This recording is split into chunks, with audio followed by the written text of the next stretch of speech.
O programa Saber Direito dessa semana é com o professor Júlio Hidalgo. O curso é sobre direito constitucional. Tem dúvidas sobre o assunto? Mande um e-mail, saberdireito@stf.jus.br. E você também pode estudar pela internet, www.tvjustiça.jus.br. Olá, bem-vindos a mais uma aula do programa Saber Direito. O nosso curso tem como tema a administração pública na Constituição. Na última aula, nós abordamos a responsabilidade do Estado. Lembra-se, responsabilidade do Estado e a responsabilidade da administração pública. Nessa aula, eu, professor Júlio César Hidalgo, vou abordar as regras constitucionais sobre os servidores públicos. E falando em servidor público, primeira questão que eu jogo para vocês. Os cargos, empregos e funções públicas são acessíveis somente aos brasileiros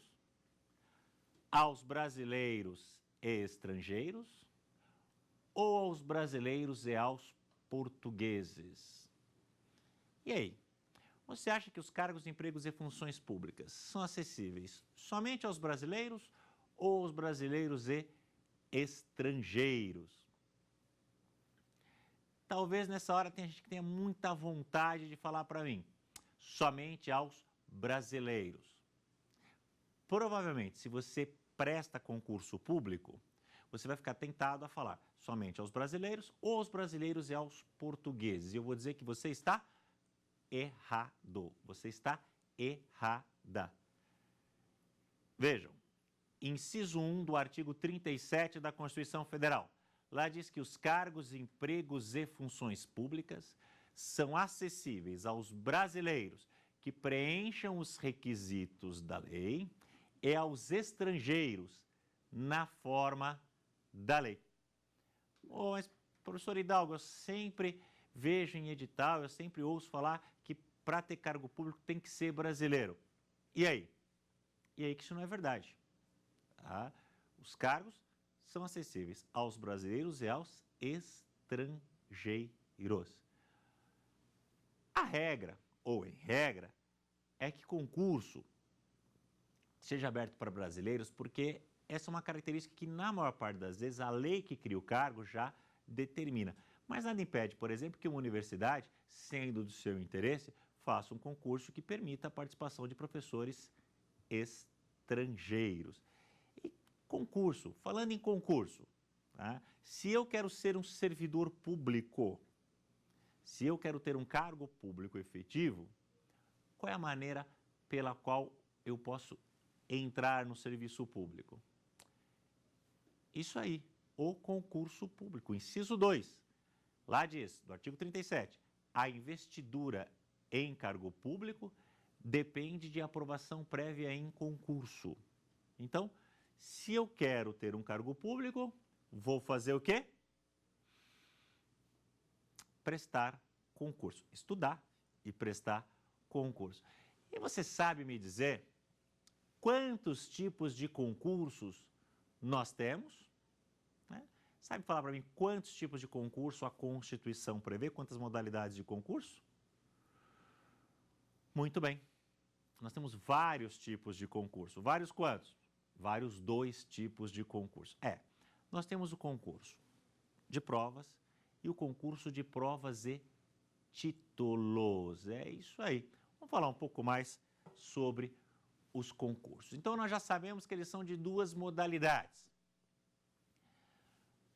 O concurso de provas e o concurso de provas e títulos. E, professor, não pode ter um concurso só de título?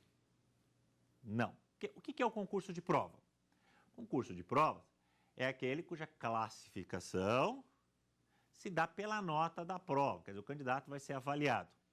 O concurso de provas e títulos é aquele cuja classificação vai se dar pela nota da prova e também por certos títulos que o candidato apresente. Quando a gente fala de título que o candidato apresente, a gente está falando de certas características que são interessantes para a administração, relevantes para a administração e que o candidato pode apresentar. Por exemplo, um grau de formação, um nível, por exemplo, de mestrado ou doutorado, ou experiência anterior no cargo. Vejam, o título tem que estar sempre relacionado ao desempenho do cargo, tá? O título não pode ser algo que não é importante para o desempenho do cargo. Por exemplo, vai ganhar um ponto o sujeito que mora naquele determinado município que está fazendo um concurso. Não pode ser esse tipo de título, tem que ser algo relevante para o cargo. Mas sempre tem que ter a prova, tá? É proibido, a Constituição não possibilita a realização de um concurso só de título, sempre de provas ou de provas e títulos. E essa questão do concurso, existe um prazo de validade? Existe. E você sabe me dizer qual é o prazo de validade de um concurso público? Cuidado.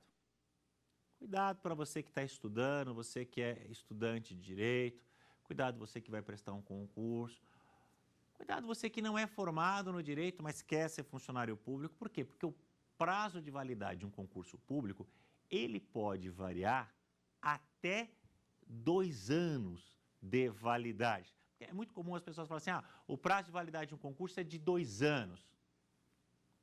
Errado. O prazo de validade de um concurso não é de 2 anos. Vejam, ele é de até 2 anos. Esse, na verdade, é o prazo de validade de um concurso público. O concurso é válido por até 2 anos. Quer dizer, a administração pode fazer um concurso válido por 30 dias, por 60, por 90, por 1 ano, até 2 anos. E, eventualmente, esse concurso público pode ser prorrogado? Pode. Professor, vai ser prorrogado? Não sei se vai ser prorrogado. Veja, a prorrogação do concurso ocorre se for interessante para a administração pública. Mas se for importante para a administração, se for interessante, ela pode prorrogar esse concurso. Por quanto tempo? Pelo mesmo tempo de validade do concurso. Ou seja, se o concurso for válido por 6 meses, a administração pode prorrogar esse concurso por mais 6 meses. Se foi válido por 1 ano, por mais 1 ano, se foi válido por 2, por mais 2 anos. Quer dizer, o prazo máximo de validade de um concurso público, somada à sua prorrogação, é de 4 anos. Esse é o prazo máximo da validade do concurso público. O que é essa validade? A validade do concurso é o período durante o qual a administração pode nomear o aprovado no concurso. Então, quando a Constituição estabelece lá que um concurso pode ter validade até 2 anos, prorrogável por igual período, o que ela está querendo dizer é o seguinte: o aprovado em um concurso pode ser nomeado em até 2 anos, depende do prazo definido pelo edital, e, eventualmente, essa nomeação pode ser prorrogada. Esse direito da administração de nomear o aprovado no concurso pode ser prorrogado pelo mesmo período do prazo fixado inicialmente para a validade do concurso. Essa é a ideia da questão da validade. Uma outra questão importante, que agora está muito na moda, muito se pergunta, muito se fala disso, é: o aprovado no concurso, ele tem direito adquirido ao cargo? Quer dizer, quem é aprovado no concurso tem direito adquirido à nomeação? Olha, a resposta é a seguinte: entende o Supremo Tribunal Federal que, se não houve nenhuma mudança na administração, se inicialmente estavam previstas aquelas vagas, e aquela situação perdura, aquela necessidade perdura, então o indivíduo tem direito a ser nomeado para aquele cargo para o qual ele prestou concurso público. Eventualmente, se a administração não nomeia o servidor, quer dizer, não nomeia o candidato a servidor, ele tem todo o direito de ingressar na justiça, pleiteando na justiça a posse no cargo, e tem grandes chances de ser feliz nessa ação. Agora, todo mundo que está lá, todo mundo que está na administração, prestou o concurso, quer dizer, todo mundo que está lá na administração é o chamado concursado para cargo ou emprego? A resposta é não. Vejam, nem todos que estão lá na administração prestaram o concurso público. Por quê? Porque tem cargos que não são preenchidos mediante concurso. Veja, lá no artigo 37, inciso 5 da Constituição, o texto constitucional trata das funções de confiança e cargos em comissão. Você já ouviu falar disso? Funções de confiança e cargos em comissão?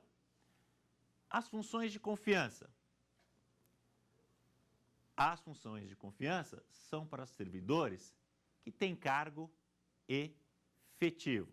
Então, se você é um servidor que você tem cargo efetivo, você pode ser nomeado para uma função de confiança, uma função de direção, chefia e assessoria. São os cargos de livre nomeação e exoneração. Quer dizer, a qualquer momento a administração pode te nomear, mas a qualquer momento ela também pode te exonerar.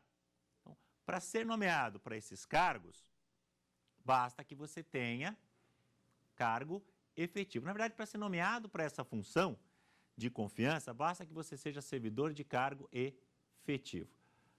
Agora, temos também os cargos em confiança. Cargos em confiança são para servidores de carreira.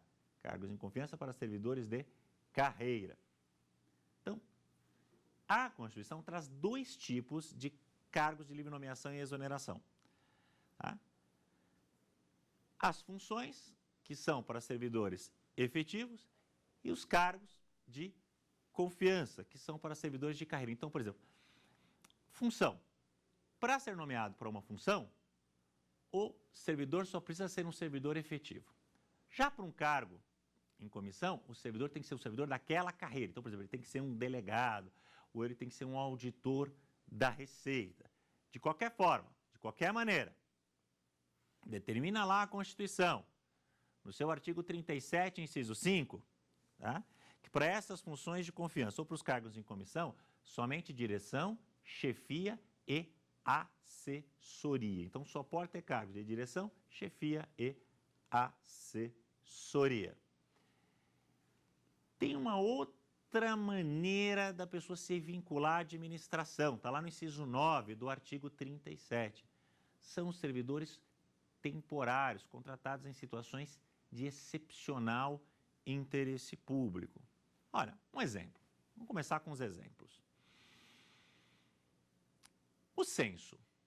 Nós sabemos que, periodicamente, o IBGE faz o censo das pessoas que moram aqui no país, determinar o número de pessoas da família, a condição social daquela família, a situação cultural daquela família. O censo vai de casa em casa questionar essas pessoas. Mas isso é feito todos os anos?